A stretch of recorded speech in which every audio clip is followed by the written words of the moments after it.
Hey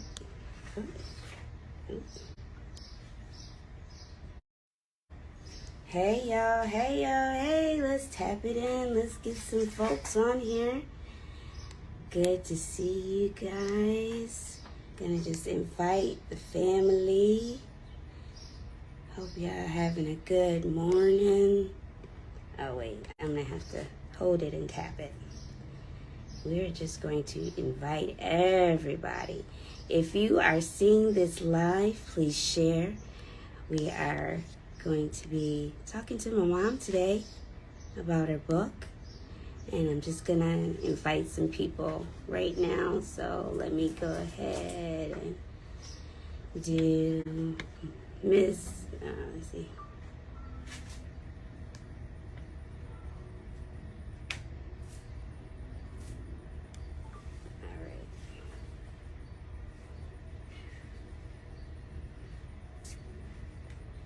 Okay, hi, hello. It's warm. How you doing, Mommy? Hello, how are you today, Serene? I'm good. I'm good. Well, it's about that time. We're gonna sit down and talk with you today. How you feeling? I feel pretty good. You feel pretty good? Yeah. How you feeling about all this book stuff? Well, I'm very excited. Yeah. I'm very excited. My sister and I and you two girls, my girls, it really came through with everything, and it's really more than my expectations could have put in. Good. I want to make sure everything is working properly, so let me just move this up a little. We got a little time. It's not quite yet 12. Okay, let us know when you're going. The real deal is happening.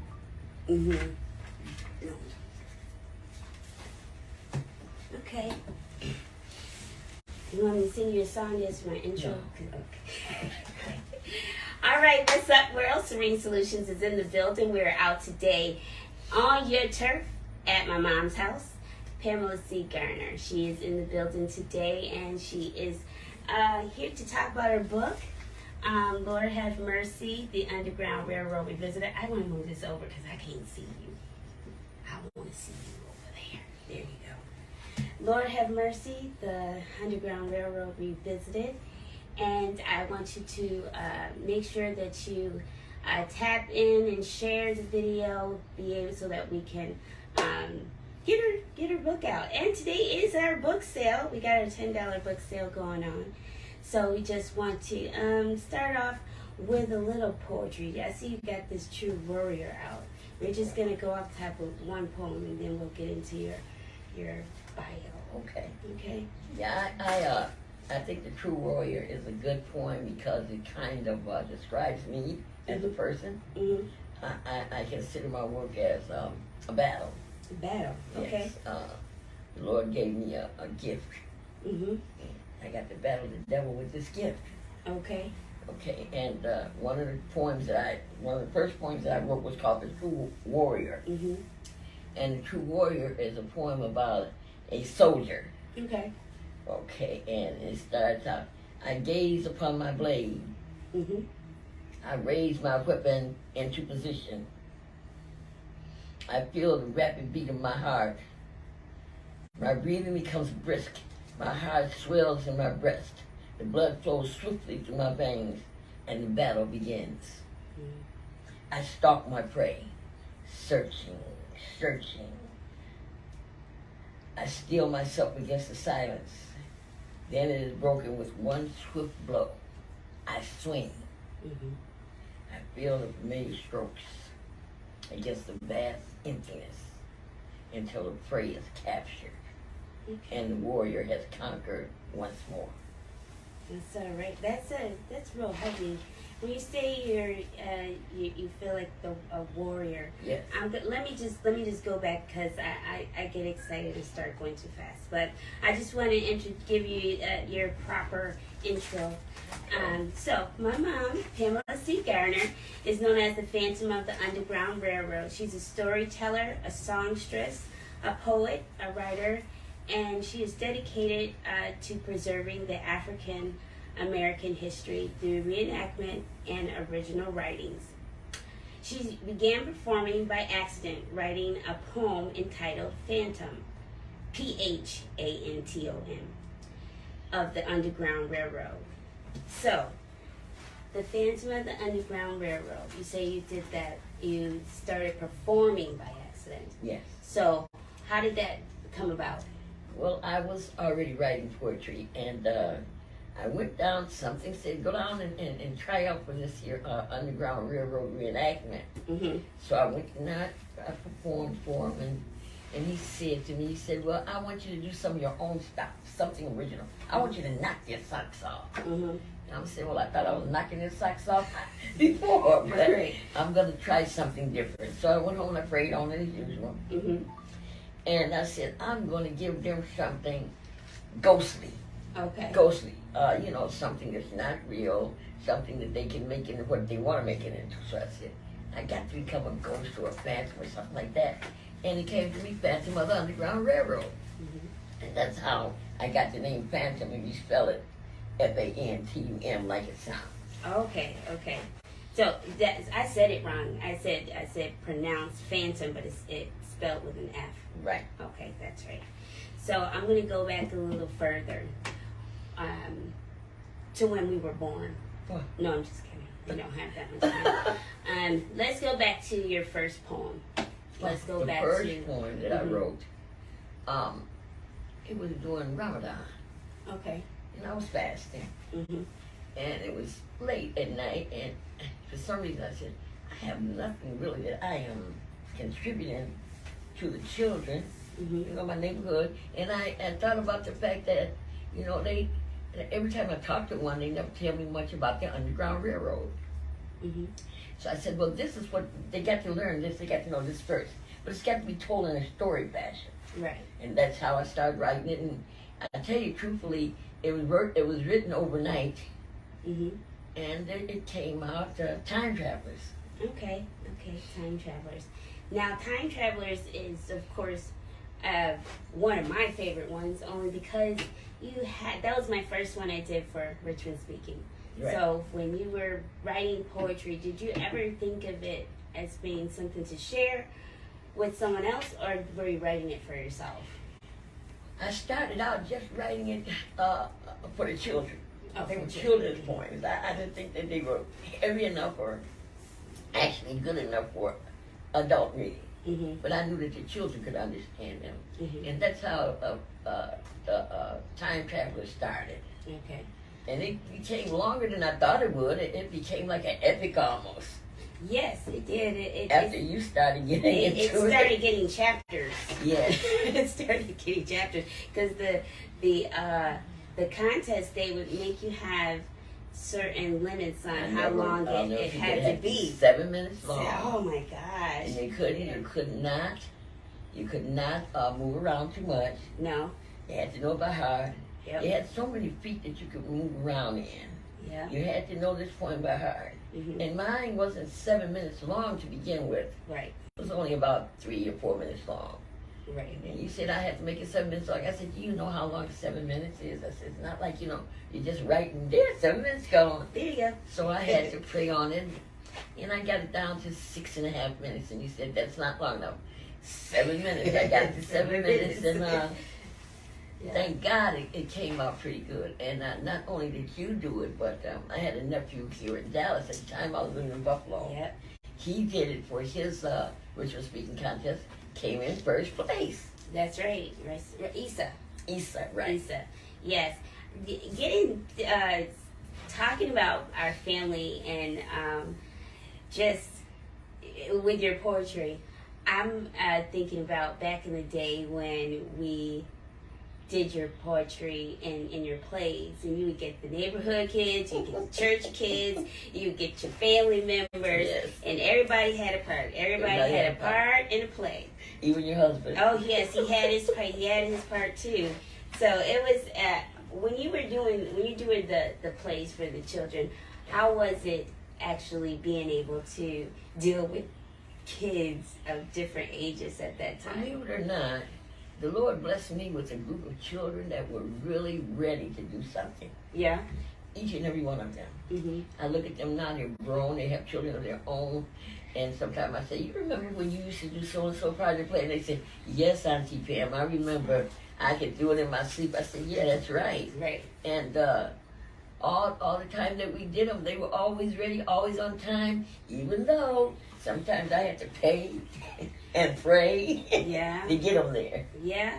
I remember because we would have rides. We would be getting rides Right. to the place we had to practice, but we always got to practice. And let me tell you something, Buffalo in the wintertime is not an easy place to get around when the snow starts coming down. Right. And the first play we did was called what? The first play, Play we with did. the B. Chains. Like, oh, remember, Change and Chance, next door was in Chains. Yeah, his name was Chance, and Yeah.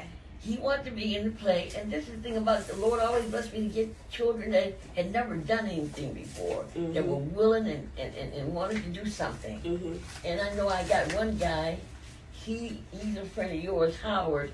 He was in Richmond Speaking Contest, and he was having such a hard time. Mm-hmm. Howard went to the church, yeah. Yes, his grandmother did too. And I finally got Howard. And Howard he was such a good kid. Mm-hmm. I said, "What's the matter, Howard?" He said, "I don't know. I want to be in the play, but I can't because I don't know the contest that well." Mm-hmm. And I worked with Howard, put him in the play. No, someone's at the door.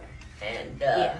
he finally, when I got finished with Howard, I saw Howard, maybe 10 years later, he had children of his own. Mm-hmm. And he wanted me to meet his children. He Oh. told his children, "This is the woman that brought me out." Yeah. And I was so happy about that. That's good.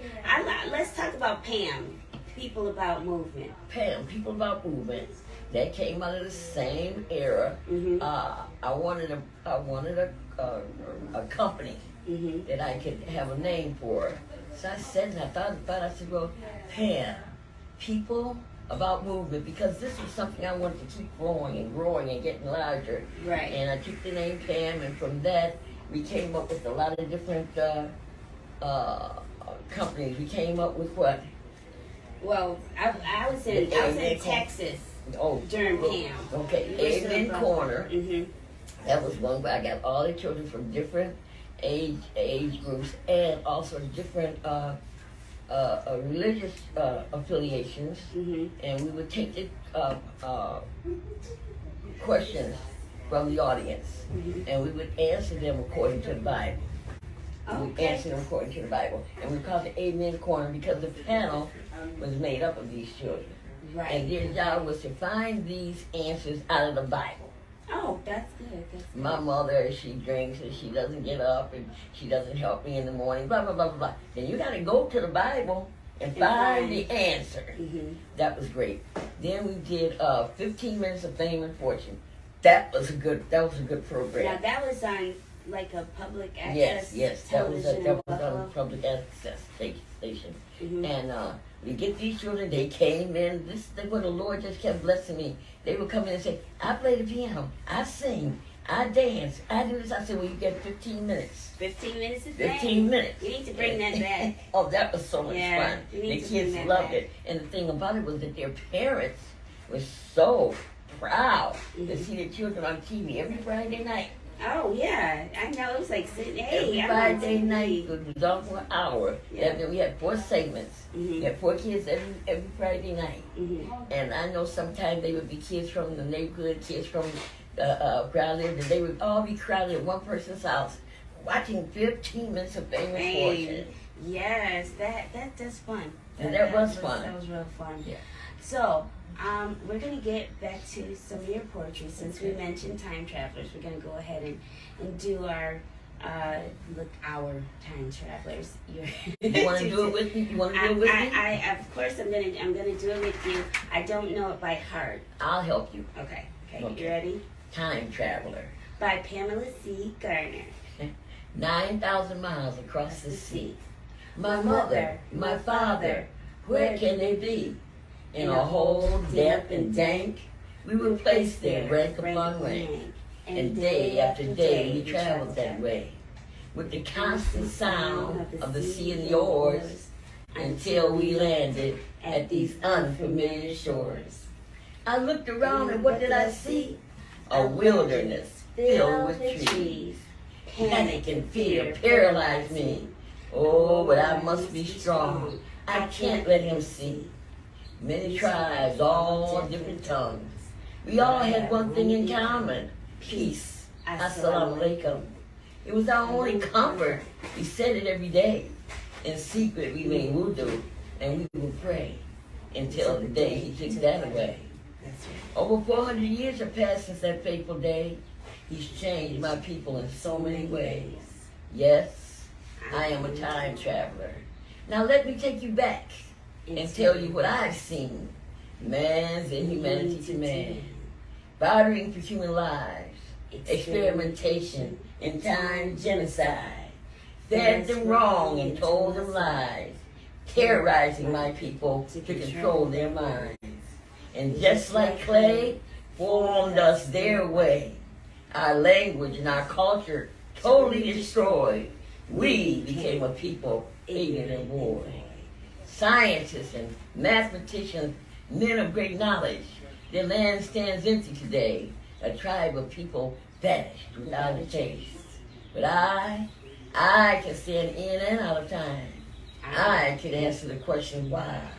Because as tears run down my people's face, we made the rivers flow. We made the cotton grow. Then I traveled back to my land, which now lies in a cruel man's hand. Gutted and raped in every place. Then I traveled back across the sea and felt the souls of those who lie chained beneath. Those who would rather die than not be free. It's in the day of yours. Let it be said, let it be written, let it be done. And still we waited. And we prayed. And we prayed. We had to be strong. We had to survive. The word of God had to be realized. And now we rise. We rise. We rise. Hey. Good deal, good deal.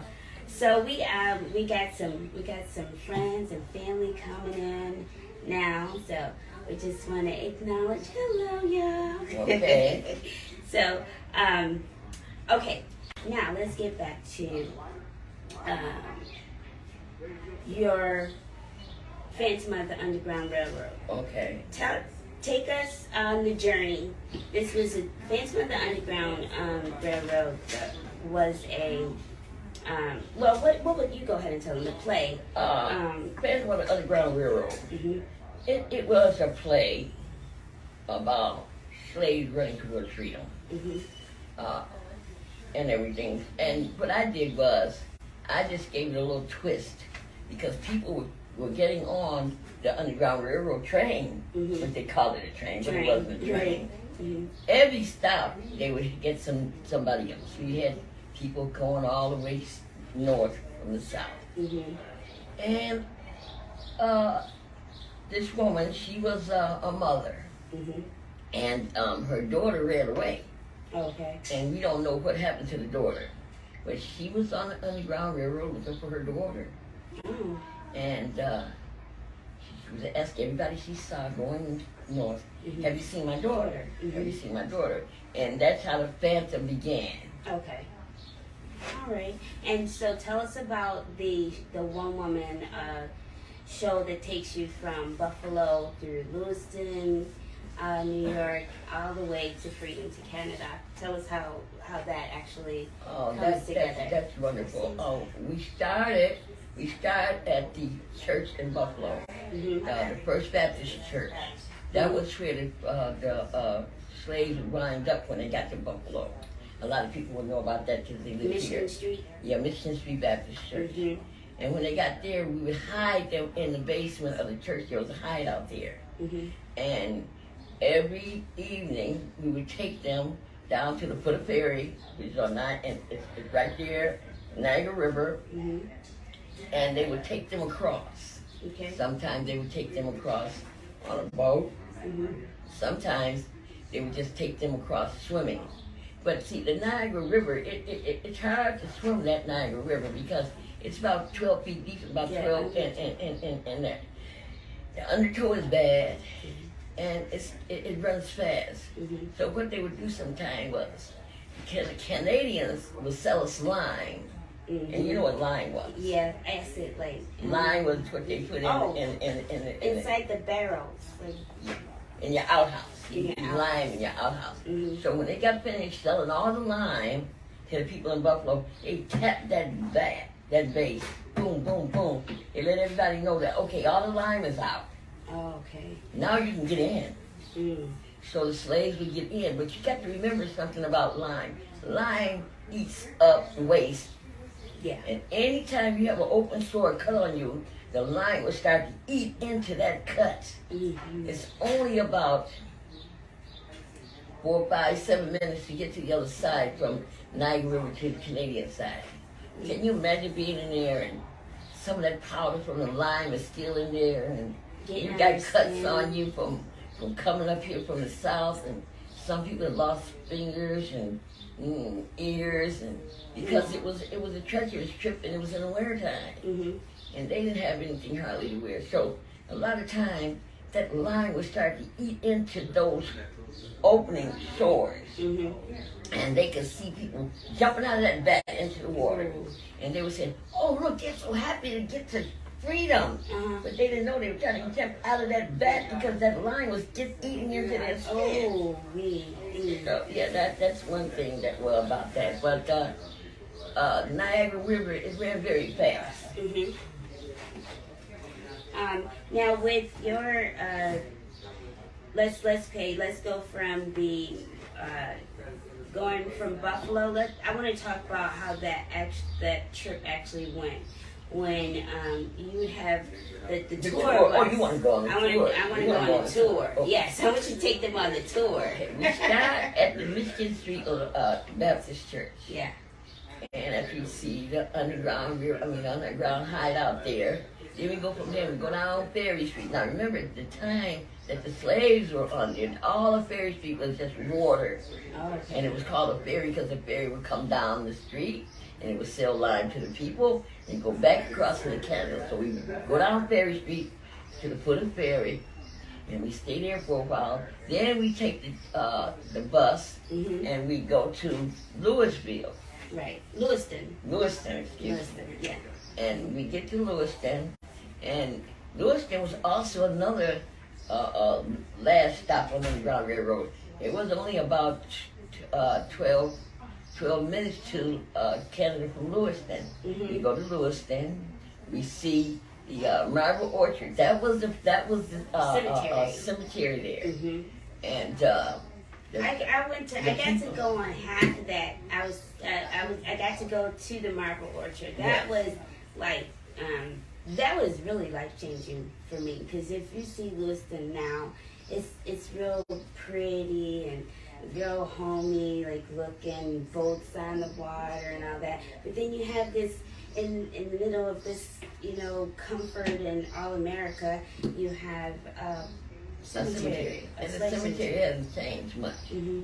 And we stay in the cemetery till we get dark. Mm-hmm. And then from the cemetery, we go over into Canada. Sometimes we have to wait, because you have to wait until we can get that either the boat over there. Mm-hmm. Now, if you go on the boat, you would have to wait for the conductor to take you across. Times that we get so bad that he'd have to put you in a potato sack, and if things aren't rough, he'd have to throw you off into the water. Mm-hmm. Yeah, because, he didn't want to get caught. We didn't want him to get caught. Mm-hmm. Because the conductors was our only thing between slavery and freedom. Mm-hmm. So we made sure that we did everything we could to keep those conductors safe.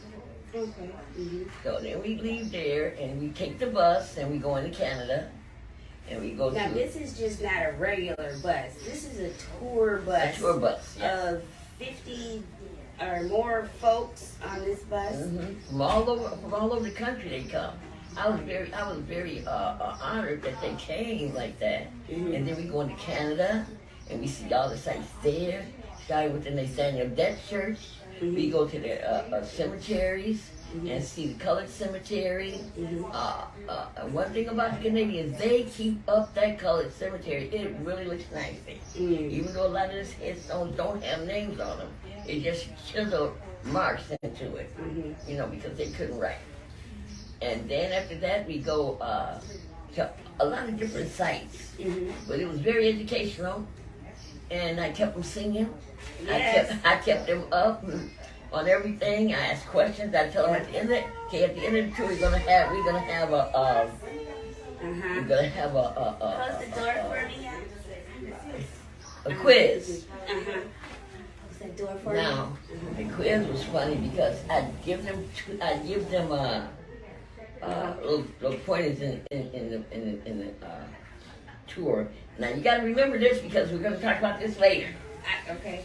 And wait, I just want to say, I said it this morning. I said, come on now, we got to be faster than the master. We got to be faster than the master. You got to be faster than the master. You got to move. You got to move. And I have on my costume. And yes. It seems like when I put on the costume, I just get right into character. Right. And I would become, they say Harriet Tubman. I didn't think I was Harriet Tubman. To me, I was a phantom. But because I'm short and I'm kind of stout, they said, you Harriet Tubman? And yeah, I'm Harriet Tubman. You the Phantom? Yes, I'm the Phantom. Right. And I used to tell them, come on now, you got to be faster than the master. You got to think faster than that. Right. And we thought this slow, we would have been going a long time ago. Yes, okay. And what do we put in our, Then we had, what do you put in the bag? Now remember, this was a children's tour. If you're running away, what would you put in your runaway bag? Now remember, you can't take nothing heavy because you're running, you're on foot. Right. And we would get some of the funniest answers. Some kids would say things like, well, I would take a lot of potatoes. I said, well, the potatoes is kind of heavy. You can't be carrying those. Potatoes. Because, you know, then someone would say, freedom, yeah. I would take me a big light. I didn't have no lighters back then. You have to use what? Flint. That's right. Flint. So you have to have some flint. You have to have, what else, Serene? Some herbs. Herbs. Herbs for your cuts. And cuts and bruises because you couldn't knock on nobody's door and tell them you were sick. Right. You had to keep moving. And a lot of cloth. Yeah. Don't forget your flint. What else? Oh, I forgot, Mommy. It was just a lot of things. The kids would give you some answers. Yeah. I make sure I take my Nikes with me. You didn't have Nikes back then. I changed your clothes. No, you didn't have to change your clothes. By the time I get finished telling them everything they couldn't take, they say, well, what can you take? Right. Now, I want to go because I know that this is a very important part of your book.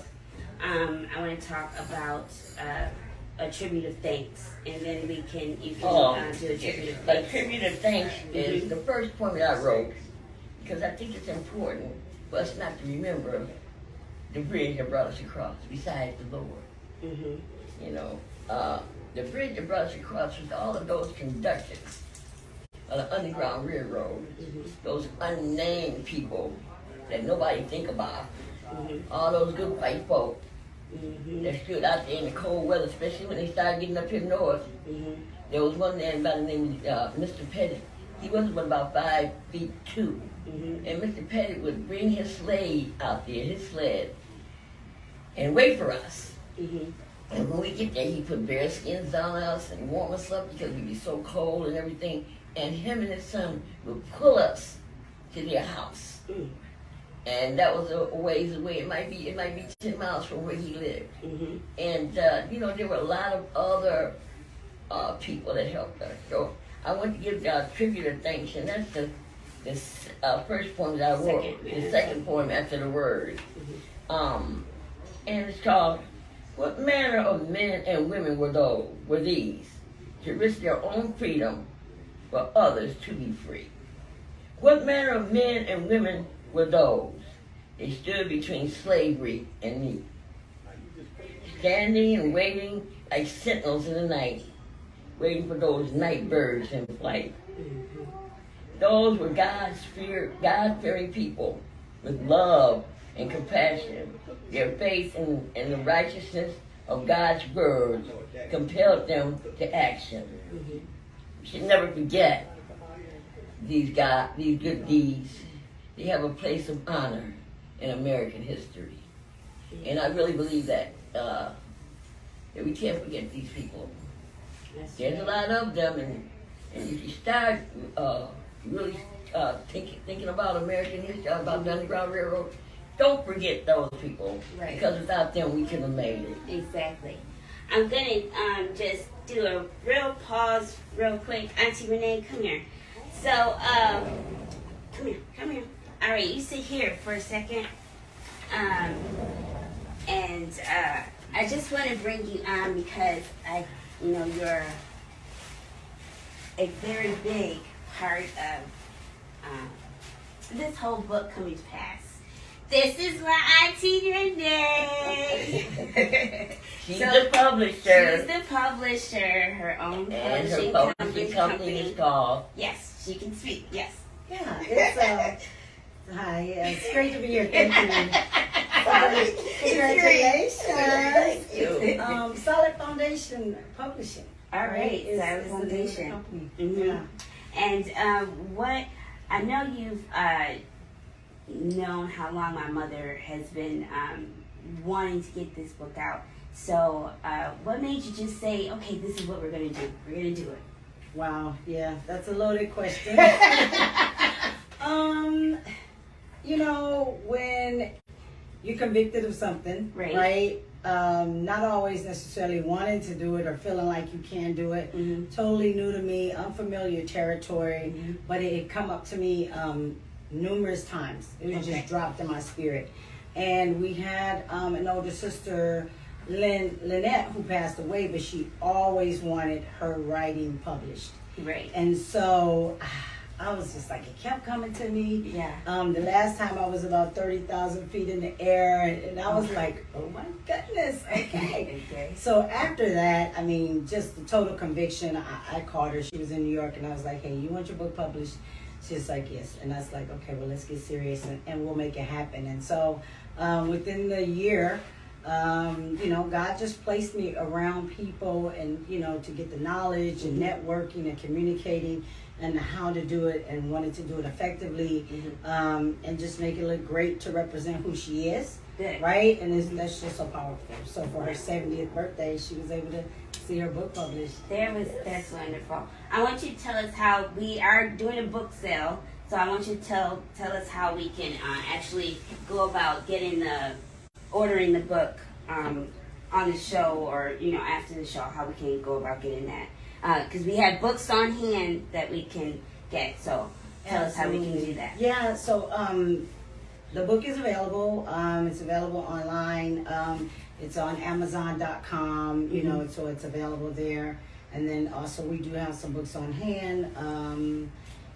And so basically that's, they can either tag you, Serene, or myself, Renee Benning is my IG, or on Facebook, right? Okay. And I'm available. So, and then we can help make that happen. But it's a great book. It's for all type readers, right? When you're talking about poetry, African American history, connected with the Underground Railroad, it's very personal. Well, she's added a lot of her own work in there. I mean, all of it is her work, but like she said, she intended it for children as well. So it's a great read. I think that if you want to put it in libraries, it's great. It's a great book to have on your bookshelf, to be sharing with our children, really. Right. So we want to keep the history going, and that was her original thought. Good deal. Thank you, Auntie. Thank you. Congratulations. What happened without her? She exited, left. Literally. Okay. Well, I wanted. Okay, little rapid fire for you. Okay. Okay. What's your favorite blues song? My favorite blues song. There's a lot of them. I know. I like Johnny Taylor. Johnny Taylor. Okay. I like these him. last $2. These last $2. Yes. That was like my sister and I. We were the blues people in the family. Yes. And Johnny Taylor was one of our favorites. Then we had oh Lord, I'm getting old. I can't remember. Wait, which one? I'm having a I singing. know. Well, Bobby Blue Bland. Bobby Blue Bland. Yeah, that's what I was going to say. Bobby one. Blue Bland. Yeah, I like Bobby Blue Bland. He made the album I think it was Midnight Run. Okay. I don't know if that was the name of it or not. But my sister and I were in a club together, and we got a lot of fines trying to listen to that and be in the meeting. And I think we got about $10 worth of fines that day. Oh my God, were you being Buffalo Pam? Oh yes, being Buffalo Pam all the way. My mom has a nickname around here, Buffalo Pam. Oh, that was a long time ago. Let's not go into that one. That's what's up. Okay, I know. Let me see. I got another question for you. I forgot what it is. I'm having a senior moment now, which is all senior. I told you. What did I tell you yesterday? They call us, yes, we junior seniors now. Yeah. What the heck happened there? Yeah. Okay, well, let's do one more poem and then we can wrap it up for today. It's getting a little hot out here. Okay, well, I'm fine. You know, old folks like to eat. Oh, I know. Gosh, I'm just sitting here a while. Daddy be walking around the house in 3 shorts, 3 shirts and a hoodie. Talking about it's cold, it's cold, it's cold. Oh, I didn't get all the way down here though. So, not many people know, well, I didn't know. Yes, I did. I say I was. When I was in what was I, kindergarten? I guess. Kindergarten, when we used to walk to school. Yeah. Walk to your school, walk to Buff State. Yeah. Okay, so kindergarten. No, you were not in kindergarten. You What must was have that? been about the 7th or 8th grade. No, when you were in college, Mom. I know it. I didn't go No, to college till I was in my 50s. No, Mommy. You went to Buff State when we lived on Ferguson In Street. my 50s. On Ferguson Street. Yes. How old you were in your 50s on Ferguson, Well, girl? late 40s. Whatever. Come on. And we used to walk to Buff State. Mhm. And I used to sit in the library. Right. And we lived in the building. Oh, okay. You're going back something. Yeah, that's really bad. Right, okay. 2nd grade, 3rd grade. You talked about when you got your degree. Okay. When we lived on Deerfield, you got your associate's degree in applied science and recreational therapy. Right, okay. But I'm talking about when you went to Buff State. Okay. And we lived on the west side of Buffalo. Mm-hmm. And I used to be in the library while you were in class. All right. And that's what I one of those things that, like, my earliest memories of reading is you reading everything to us. We had our own engraved encyclopedias with our names on them. We had just books. I mean, you would read the Holy Quran to us. You would read the Bible to us. You would make up stories. So, would you say that, were you doing any writing at that time, or? Yes, I was. You were? Yes, I was. Yeah, but not at.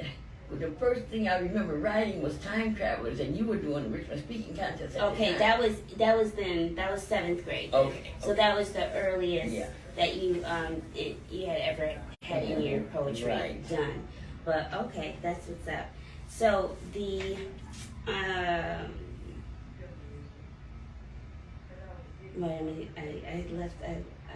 I think it's too hot. Senior moment. I think it's too hot. I think it's too hot. But anyway, I'm glad that we were able to come on today and spend a little time with you.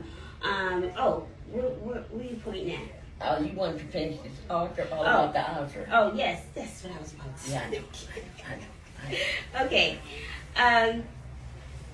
Okay. Going back to about the author here, Garner. My mom started writing poetry because she felt a need to contribute to the community, realizing her community was beginning to lose a sense of their purpose. She decided to use the power of writing and performing to educate and guide those who were not familiar with the African American history. Now, I want to stop there because we keep talking about you doing it for the children. But what made you say, like, what in the community did you not see that you felt? Just little things. You know, your friends would come over sometimes, and, you know, if they came over, I was going to talk to them about history. Oh, yeah. And I realized that even when I was talking to them, they knew very, very little about the Underground Railroad. Mm-hmm. And the Underground Railroad was something that they should know because Buffalo is the front porch to paradise. Right. Okay, it's just like 12 miles from Canada if you go for the ferry. And I was surprised that it wasn't being taught in school. A lot of parents didn't know anything about it. So I said, well, maybe that's a place to start. And I realized that when I talked about the kids liked it, they thought it was a story of some sort. And anything that they liked, I just kept doing it. And I asked the Lord for guidance, and that's where I landed right there. Okay, that's what's up. Now, we're going to go back here to, we've talked about your tour that you did in Buffalo. We've talked about the 15 Minutes of Fame and your PAM, People About Movement. Right. I'm trying to get you. You have so much right now. I was on the Travel Channel. Oh, yes, the Travel Channel. I forgot that. Yeah, my mom was all on TV. The Travel Channel. The Secrets of the Niagara Falls. That was an excerpt from the tour. Travel Channel was a station came on, and they always had secrets of somewhere, and there was secrets of the Niagara about the Underground Railroad, and they did a segment on that, and God bless me that they called me and asked me would I do it, and it was a wonderful success. Yes, it was, and I was so excited to see my mom on TV. And it was funny because I have people that I know all over the country, and they were calling me saying, I saw you on television. Right. I saw you on television. That was you, wasn't it? Yeah, that was me. You also have it says, along with the world-renowned radio TV Tom Joyner and TV One's show. Now, tell us about what is the comedian's name that came and got you in the limousine and It was one of them brothers. It was 2 or 3 brothers. You know what I'm talking about, comedians. I forgot his name. But was that a part of the Tom Joyner? Yes. That was a part of the Tom Joyner show. And when they came to pick me up, I can't remember the child's name. He was a famous TV star. And he came to pick me up, and the kids were out there playing. Oh, God, and they saw him. They stopped playing basketball, and they came over and they said, oh, Mrs. Garner, this the way you rolling now. I said, yeah, this the way I'm rolling now. Now, I also want to talk about you performing for the Supreme Court judges of New York State. Oh, that was a good one, but it's scary. It's scary? Yes, there was a lot of security there. Yeah? Yes. Yes, Supreme Court judges. All of them were in one place, and I said, now that's crazy. Why would you put all the Supreme Court judges in one place and expect for people to come? Right. So what we did was, we had the Supreme Court judges there, and they invited me, and when I got there, of course, she had to pat me down and see if anything was on me, and I really enjoyed it. After I got into it, and I saw the judges there, and they seemed to get into it, and they were asking questions afterwards, it was a great honor and a great educational thing for me to do, because they didn't know much about the Underground Railroad. Right. And that, how did you get that invite? Well, you as I say, you network with people. You meet people, and people tell other people, and then when something comes up, and I don't know if I was a fill-in or they needed something different, because I always did my poetry in costume. Right, So exactly. if you saw me, I was in costume, and they wanted something different. So one of the Supreme Court judges of New York State came, and she asked me, she said, would you be interested in doing something for the judges in New York State? I was always interested. I said, sure. All the time. Sure. So that's how that came about. Good deal. Another thing I want to just highlight, you participating in the 6th Annual African American Writers Reception in Buffalo. Tell us about that. That was something else. Like I said, I never put myself out there like maybe I should have. And people would hear me, and they would keep my name in their head. And they wanted me to come and perform there. So I performed for them. Uncrowned Queens, they were called. Uncrowned Queens. it was a great honor to perform for the Uncrowned Queens. We also have you as a narrator for the Motherland Connection. That was the person that started the tours, right? Yes. The Motherland Connection. Kevin. Yes. And also on the board of directors of the Lewiston Council of Arts. Well, now that was another subject right there. That was Lewiston was a place where he had a railroad site. Mm-hmm. Lewiston was a multi-million-dollar town. You just lived there. You were born there.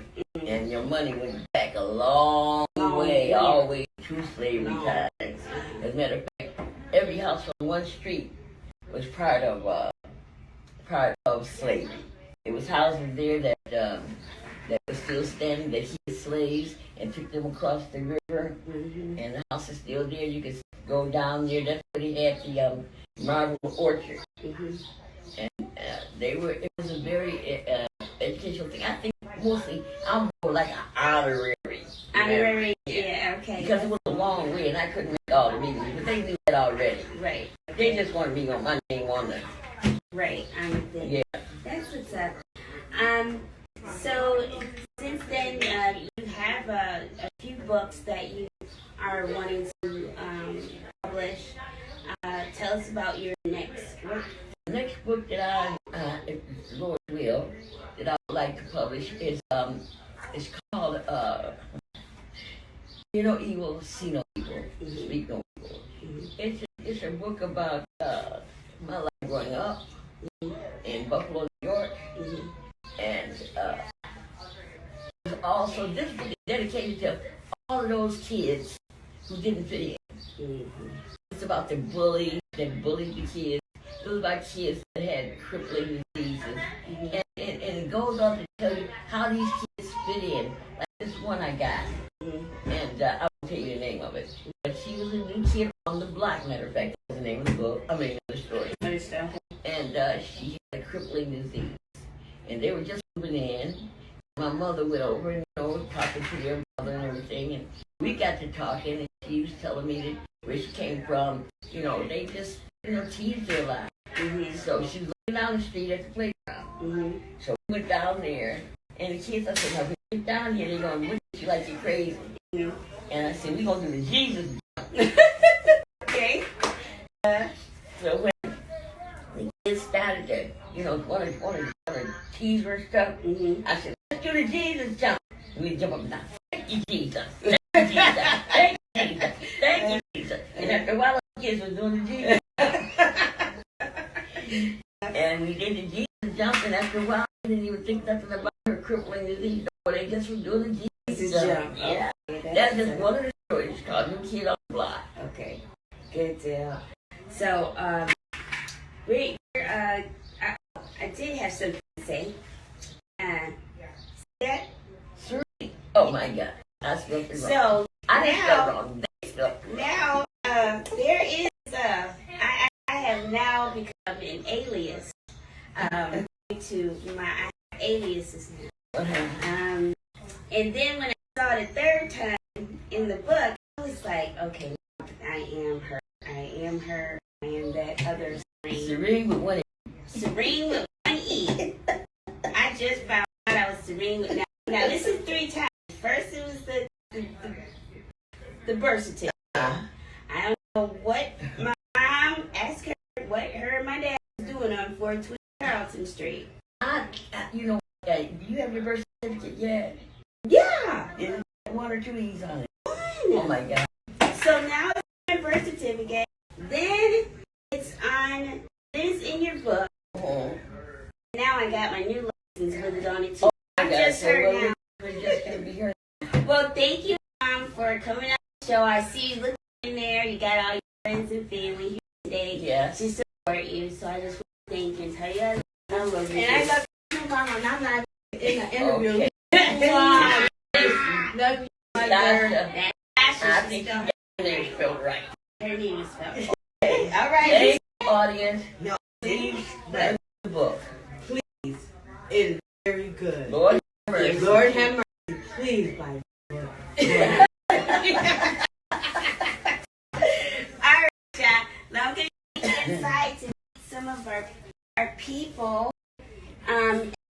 we can take it in the house too. Okay. I know it's hot out here. You know you're not. Yeah. I'll start right from Okay, let's say hello to everybody that came to participate. Hello, hi, family, friends out. Thank you all for coming out and enjoying the festivities today. We are going to be having some food and some something to drink and put on a little music and enjoy yourselves, okay? Bye, peace. now. Now, help me out.